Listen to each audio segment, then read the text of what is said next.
setembro de 1913, o torso de Anna Allmuller foi encontrado depois de ter sido carregado pelo rio até a costa do Cliffside Park, que ficava em Nova Jersey, enrolado em uma fronha de travesseiro. O corpo dela tinha sido desmembrado, a cabeça decapitada, ela tinha sido abusada sexualmente e os pedaços do corpo dela foram todos espalhados pelo rio. Mas o que tinha acontecido com ela e quem tinha sido responsável? A resposta dessa pergunta é um tanto quanto polêmica. Bem-vindos a mais um vídeo no canal. Se você gosta de conteúdo assustador, bizarro e misterioso, você tá no lugar certo. Toda semana tem pelo menos 2 vídeos longos, mas a gente tá implementando ali pelo menos 3, então se você gosta desse tipo de conteúdo, já aproveita pra curtir esse vídeo, se inscrever no canal, compartilhar com pessoas que vocês sabem que gostam desse tipo de conteúdo também. As fontes e os créditos estão sempre na descrição do vídeo. Deixem nos comentários casos que vocês querem ver aqui no canal e bora pra história.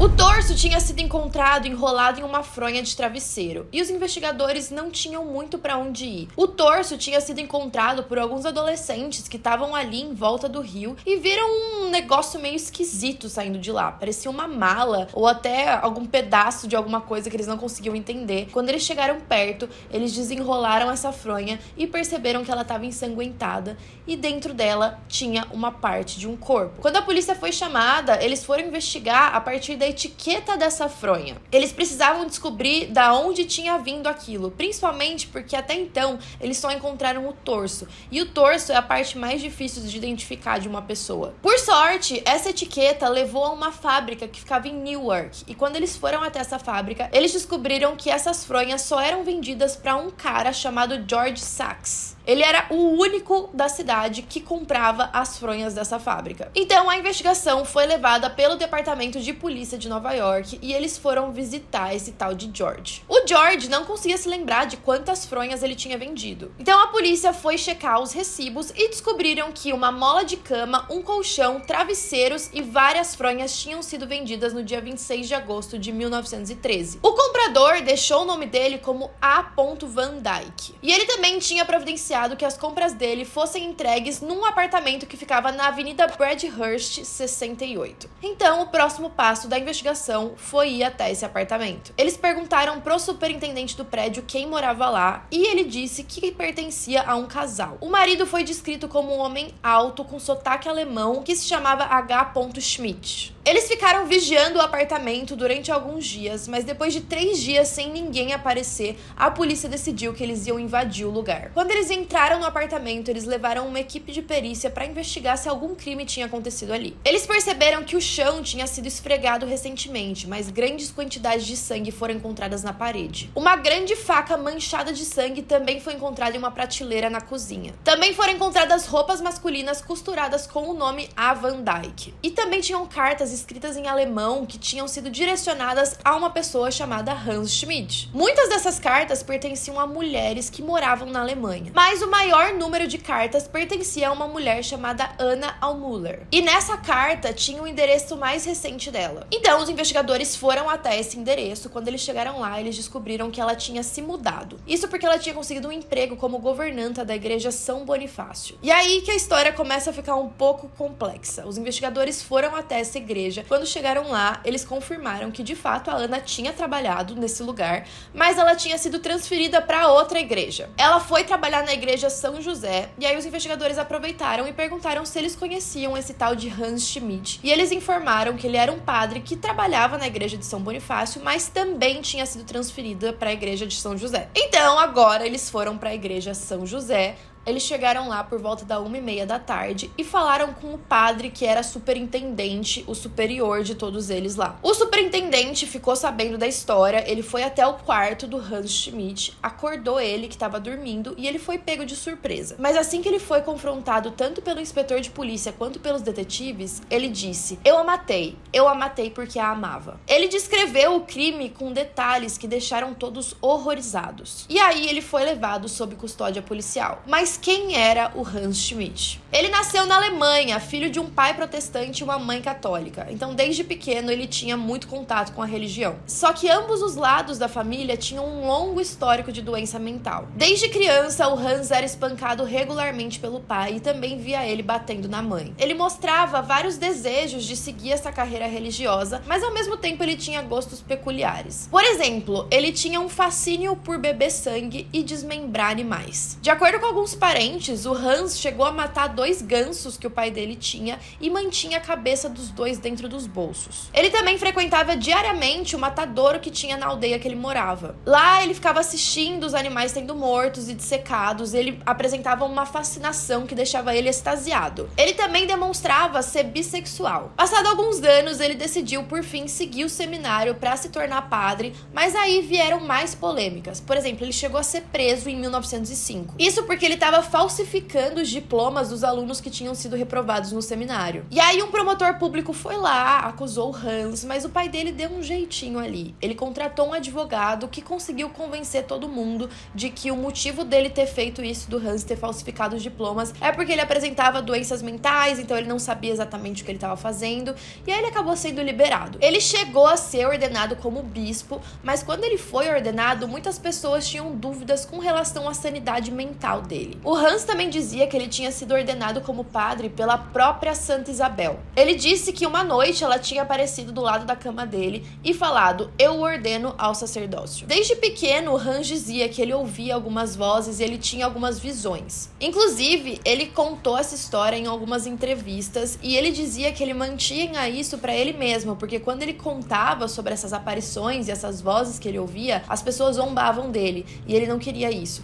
Ele disse que quando a Santa Isabel apareceu, ele viu uma luz muito grande. E ele também comentou que Deus conversa com as pessoas de diferentes maneiras. Enquanto ele ainda morava na Alemanha, ele fez várias coisas completamente opostas ao que ele estava pregando no catolicismo. Por exemplo, ele molestou vários coroinhas, teve casos com prostitutas e também teve alguns relacionamentos com outras mulheres. Os colegas padres do Hans viam o que ele estava fazendo e também tinham certas dúvidas da capacidade dele de pregar as missas. Eles achavam ele um tanto quanto excêntrico. E aí eles reclamavam muito do Hans pro monsenhor e pro bispo que cuidava ali da igreja que eles trabalhavam. Os casos foram ficando tão intensos que em 1909 ele decidiu se mudar para os Estados Unidos. Primeiro ele foi designado para uma igreja que ficava em Louisville, no Kentucky. Só que aí lá ele teve uma briga com um pastor sênior. O Hans não aceitava muito que receber ordens, então ele sempre tinha conflitos com os colegas. E aí ele foi transferido para a igreja de São Bonifácio em Nova York. E foi lá que ele conheceu em 1912 a Anna Almüller. Ela era governanta da reitoria da igreja de São Bonifácio. Ela também tinha imigrado do antigo Império Austro-Húngaro em 1910, então ela também tinha chegado recentemente nos Estados Unidos. Em algumas conversas, o Hans disse que ele tinha ouvido a voz de Deus dizendo que ele precisava amar a Anna. Primeiro, a Anna recusou os avanços dele, ela não estava muito interessada, mas depois os dois começaram a ter um relacionamento escondido. Mas além do relacionamento com a Anna, ele também começou a ter um relacionamento com um homem, um dentista. Esse dentista também trabalhava em Nova York e eles tinham um esquema de falsificação aí que já dava pra ver que o Hans era bem interessado, visto o passado dele. Então ele continuou uma vida assim de crimes e dizem que o Hans gostava mais do relacionamento dele com o dentista do que o relacionamento com a Anna. Então ele foi levando os dois ao mesmo tempo e assim, não me perguntem como, porque ele era padre, em teoria ele não podia estar fazendo isso e ele conseguiu levar 2 relacionamentos escondidos ao mesmo tempo. E aí os dois foram transferidos, coincidentemente ou não, para a igreja de São José. Eles continuaram esse relacionamento ainda escondidos. Também foi revelado só mais tarde que eles tiveram uma cerimônia secreta de casamento em que o próprio Hans foi o padre da cerimônia e também o marido. Ele se casou com ela. Ele escreveu o nome dos dois em uma certidão de casamento e prometeu pra Anna que ele estava prestes a deixar a vida dele de padre pra poder seguir o casamento agora em público. Afinal, era o que ela queria. Ela não queria ter um relacionamento com um padre em segredo. Só que aí os dois tiveram um encontro pouco tempo depois do casamento e, de acordo com o Hans, ele recebeu uma ordem de Deus para sacrificá-la. E de acordo com ele, essa ordem foi repetida tantas vezes que ele até comentou com a Ana, e a Ana chamou ele de louco, claro. Pouco tempo depois, ela acabou engravidando. Só que dessa vez, pro Hans tinha sido a gota d'água.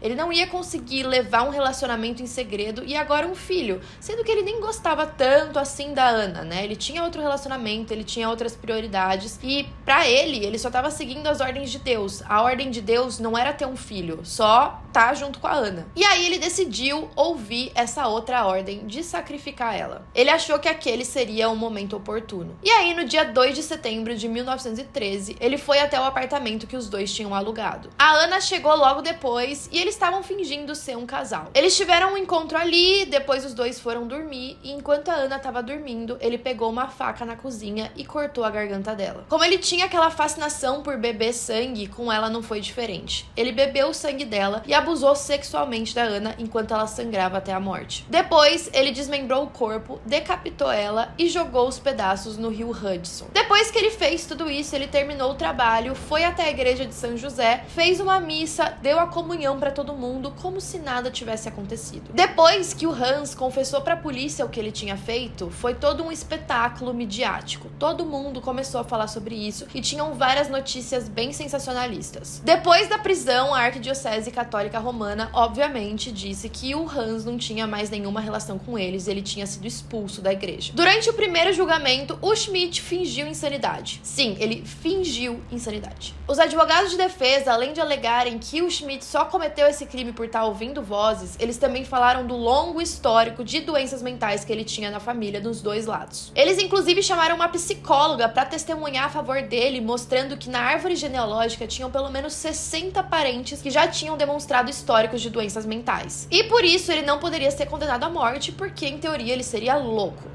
Mas a promotoria chamou outras testemunhas, incluindo médicos, que examinaram o Hans durante todo o período em que ele estava ali esperando o julgamento. E a conclusão desses médicos é que ele estava são, independente de falar que estava ouvindo vozes ou não. No entanto, os esforços da promotoria foram meio que em vão, porque depois do júri deliberar por vários dias, eles não conseguiram chegar em uma conclusão e o julgamento foi suspenso. O segundo julgamento aconteceu aproximadamente 2 semanas depois. E aí, a promotoria tinha uma nova prova que foi determinante para a solução desse caso. Eles alegaram que em abril de 1913, bem antes do padre Schmitz receber essa ordem de Deus para sacrificar a Ana, ele convenceu uma mulher chamada Berta Zeck a se passar pela Ana e comprar uma apólice de seguro de $5.000 no nome do Hans. E aí ela fez isso e listou o padre Hans como o único beneficiário. Ou seja, ele já estava tramando aquilo para matar a Ana e para receber dinheiro em nome dela. No dia 5 de fevereiro de 1914, depois de 3 horas de deliberação, o júri considerou o padre Hans Schmidt como culpado de assassinato em primeiro grau. E ele foi condenado à morte. Depois de ser sentenciado, ele disse: "Estou satisfeito com o veredito.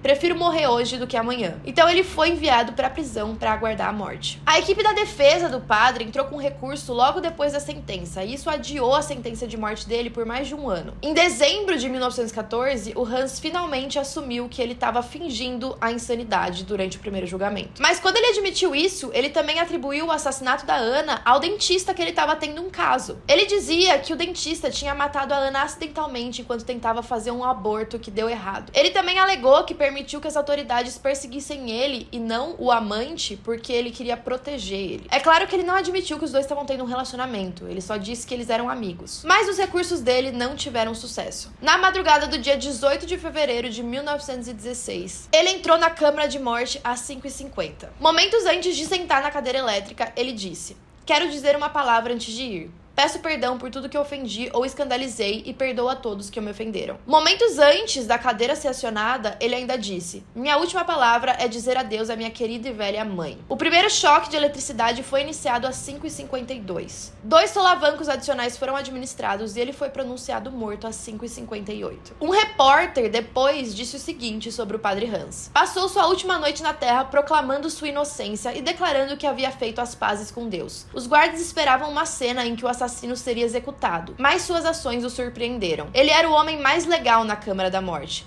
ele quase dominou aqueles que ajudaram a matá-lo. Ou seja, não se sabe se ele era só manipulador ou se de fato ele era uma pessoa legal, mas sendo uma pessoa legal ou não tira o fato de que ele matou outra pessoa. A família do Hans inicialmente pretendia levar ele de volta para a Alemanha, no caso o corpo dele. Mas por conta da Primeira Guerra Mundial, isso se tornou impossível. Ele foi enterrado no estado de Nova York e, a pedido dele mesmo, antes de morrer, o local do túmulo dele foi mantido em segredo. E aí, depois da morte dele, alguns outros crimes foram descobertos. Além de matar a esposa dele, jovem e grávida, ele também tinha um outro apartamento que ele mantinha como uma oficina de falsificação. As autoridades também suspeitavam que o padre tinha assassinado uma outra garota de 9 anos, chamada Alma Kellner. O corpo dela foi encontrado enterrado na igreja de St. John, lá no Kentucky, onde o padre Hans tinha trabalhado anteriormente. O corpo tinha sido queimado, mas as autoridades desconfiavam que antes de ser queimado, eles tentaram desmembrar o corpo. O zelador daquela igreja foi condenado e sentenciado à prisão perpétua pelo assassinato, mas isso com base em evidências circunstanciais e também com roupas ensanguentadas que foram encontradas na casa dele. Mas a pedido do tio dessa garota, ele foi perdoado e ele foi deportado de volta para a França, que era o país onde ele tinha nascido, isso em 1935. Então a gente não sabe se o Hans foi culpado por esse caso, mas algumas pessoas desconfiam. Enfim, esse foi o caso de hoje. Comentem aí o que vocês acharam e se vocês já conheciam essa história.